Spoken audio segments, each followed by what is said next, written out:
अस्सलाम वालेकुम dear students, कैसे आप सब। उम्मीद करती हूँ आप सब लोग खैरियत से होंगे। स्टूडेंट्स, आज हम यूनिट नंबर 16 स्टार्ट करेंगे, जिसमें थ्योरम नंबर 16.1 हम देखेंगे। ये चैप्टर जो है थ्योरम रिलेटेड विद एरिया, यानी एरिया से रिलेटेड कौन से रूल्स बनाए गए हैं, कौन से थ्योरम्स बनाए गए हैं, ठीक है, कि एरिया किस तरह से एक दूसरे के इक्वल होता है, तो उसको उस चीज़ के बारे में पढ़ेंगे। तो इसमें जो डेफिनेशंस वगैरह हैं, एरिया ऑफ अ फिगर क्या होती है, ट्रायंगुलर रीजन किसे कहा जाता है, ये सारी चीज़ें आप इनकी डेफिनेशंस देख लीजिएगा, ठीक है।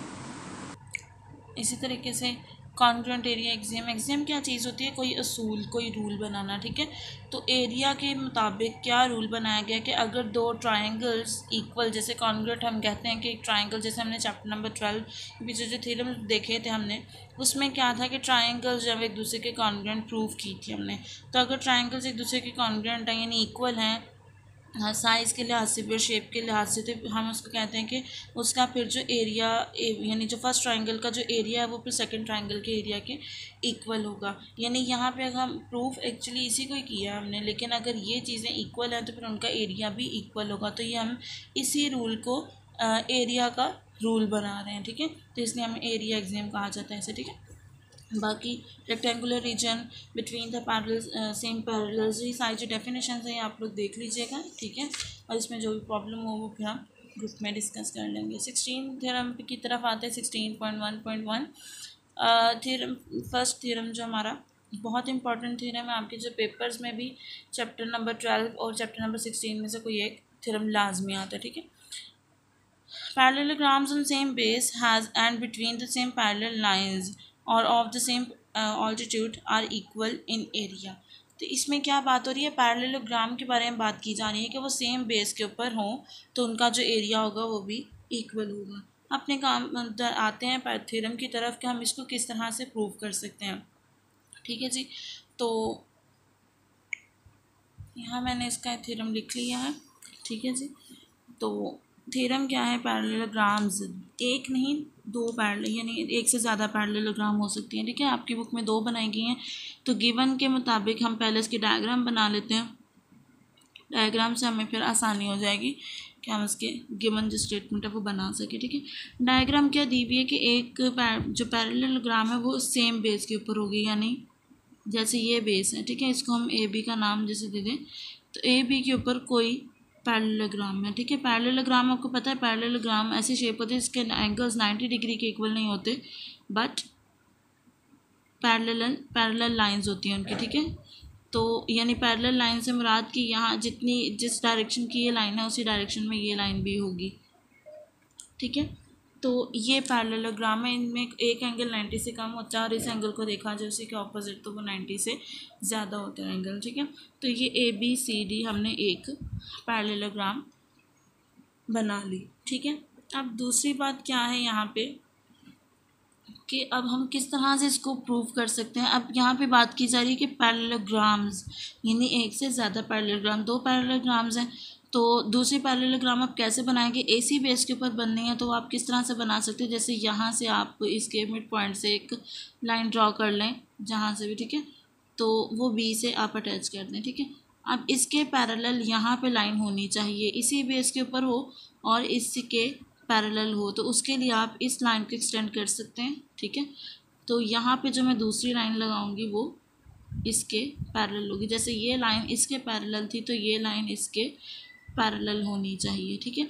तो इस तरीके से आपने दो पैरेललोग्राम्स ड्रॉ कर लिया। अब इनके जो कॉर्नर्स इसको आप D तक ये नाम दे, तो आप इसको E और F रख लें, ठीक है। तो ये पैरेललोग्राम्स है। अब देखा जाए तो ये जो है दोनों पैरेललोग्राम्स में एक पैरेललोग्राम ये है, एक ही पैरेललोग्राम ये है, तो उसमें ये जो हिस्सा है ये क्या है, कॉमन पार्ट है। कॉमन पार्ट मीन्स कि ये एरिया क्या होगा, इक्वल होगा, दोनों में इतना हिस्सा जो है ये दोनों के लिए सेम रहेगा, ठीक है, ये इक्वल है।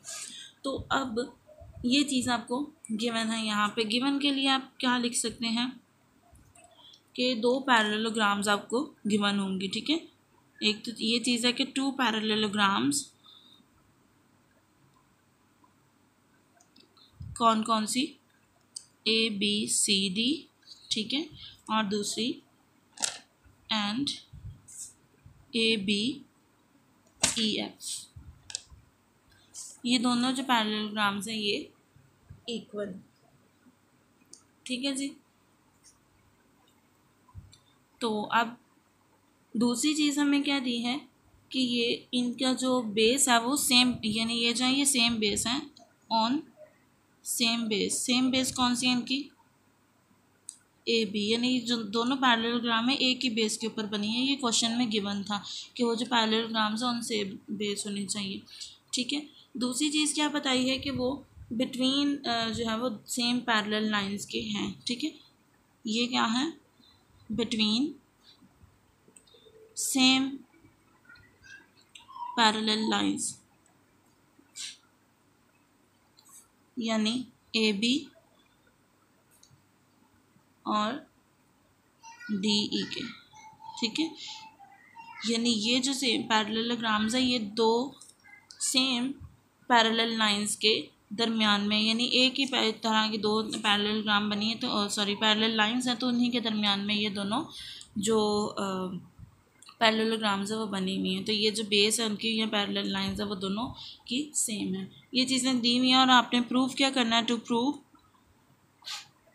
प्रूव करने का है जी area of A B C D is equal to area of A B E F.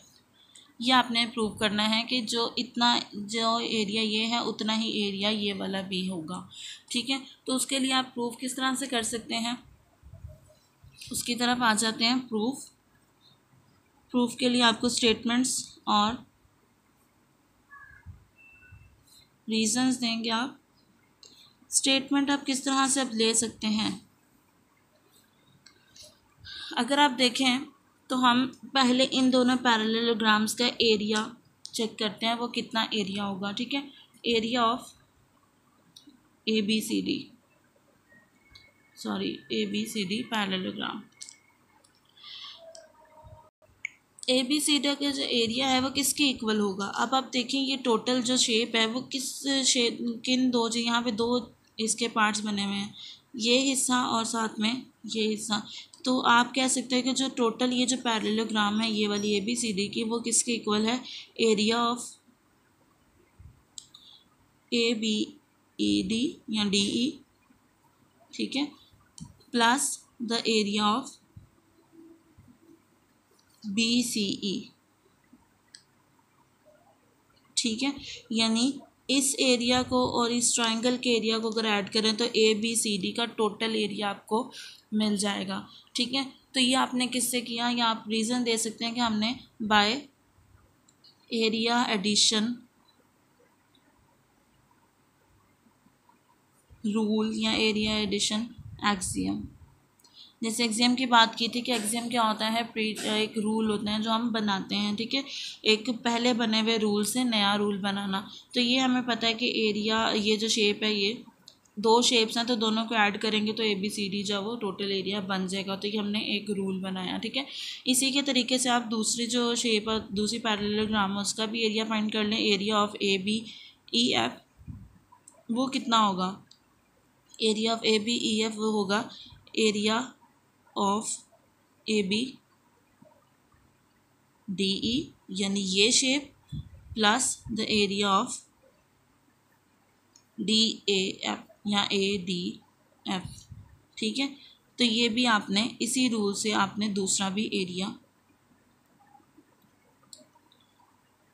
बता दिया, ठीक है जी, बाय एरिया एडिशन एक्सियम।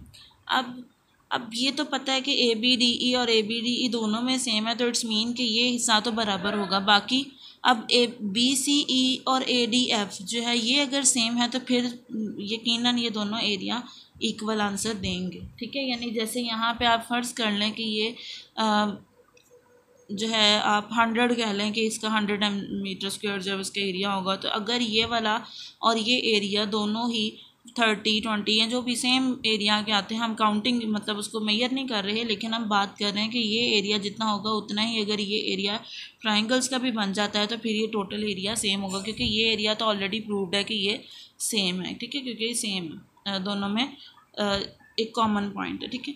तो अब हम आ जाते हैं अपने ट्राइंगल्स की तरफ कि हम अब इसका एरिया प्रूव करना चाह रहे हैं।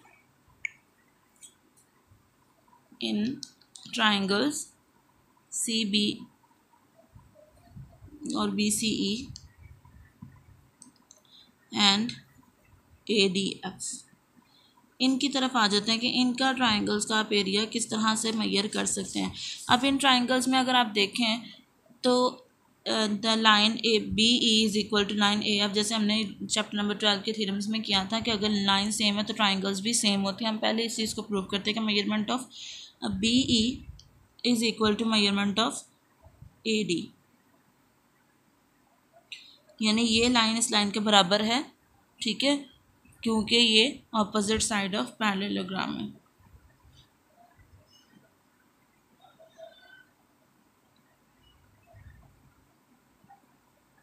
ठीक है जी, ऑपोजिट साइड ऑफ पैरेललोग्राम जो है वो ये चीज़ गिवन है, ठीक है। दूसरी चीज़ आप इसको ये भी कह सकते हैं कि अगर ये लाइन हमने भी बात की कि बी ई जो है वो ए एफ के बराबर है, ठीक है, और ए डी जो मेजरमेंट ऑफ ए डी वो होगी मेजरमेंट ऑफ बी सी के बराबर।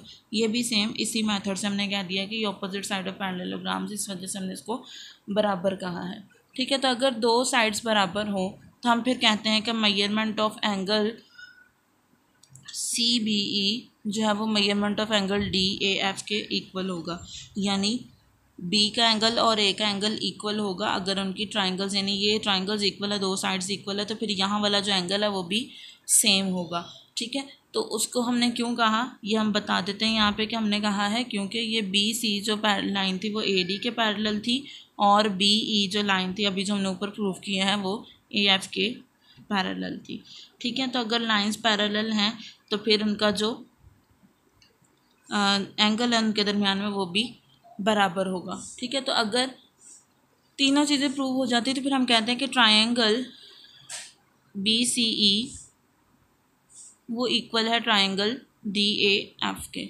किस रूल से? By S A S rule, ठीक है, यानी साइड एंगल साइड रूल या एक्सियम लिख लें, कॉन्ग्रुएंट यानी जो है वो कॉन्ग्रुएंट है, ठीक है। तो हमने इन ट्राइंगल्स को कह दिया कि वो कॉन्ग्रुएंट है। अगर ट्राइंगल्स एक दूसरे के इक्वल हैं तो फिर उसका जो एरिया होगा then area of C B E will be equal to the area of D A F, ठीक है। तो हमने ये कैसे किया कि हम इसको कह रहे हैं कि ये उसकी जो साइड्स है वो कॉन्ग्रुएंट है, उसके एंगल्स कॉन्ग्रुएंट है, तो फिर एरिया भी उसका कॉन्ग्रुएंट होगा। ये हमने रूल बना दिया है इसकी मदद से, ठीक है। एरिया एक्सियम यानी कॉन्ग्रुएंट एरिया जो है वो होगा उनका, ठीक है। अब अगर ये एरिया इक्वल है यानी ये ट्राइंगल और ये ट्राइंगल इक्वल हैं तो फिर यहाँ पे वैल्यूज़ उसकी जो भी होंगी वो पुट करने से इसका आंसर भी क्या होगा? इक्वल होगा। सो तो हम कह सकते हैं hence the area of A B C D is equal to the area of A B E F. ये हम कैसे कह सकते हैं? अभी हम इसको बात कर लेते हैं। ये स्टेटमेंट नंबर 3 कह लें और ये जो हमने बात की थी ये स्टेटमेंट नंबर 1 और स्टेटमेंट नंबर 2 कह लें। तो बाय 1, 2 एंड 3, ठीक है जी। तो हमने 1, 2 और 3 की मदद से यानी ये जो स्टेटमेंट्स हैं इनकी मदद से हमने कह दिया कि ये भी इक्वल होंगे, ठीक है। तो ये प्रूव हो गया कि जो ट्राइंगल्स हैं और सॉरी पैरेललोग्राम्स है वो इक्वल होती हैं अगर वो सेम बेस पर हों और उनका जो ऑल्टीट्यूड है वो सेम हो, तो ठीक है। तो आप इसको प्रैक्टिस कीजिएगा इनको बहुत अच्छे तरीके से, ठीक है, और इनकी तैयारी भी बहुत अच्छी कीजिएगा। उसके अलावा आपको 6.2 के जो क्वेश्चंस गए हैं वो भी आप कंप्लीट कर लीजिएगा। अपना ख्याल रखिएगा। अल्लाह हाफ़िज़।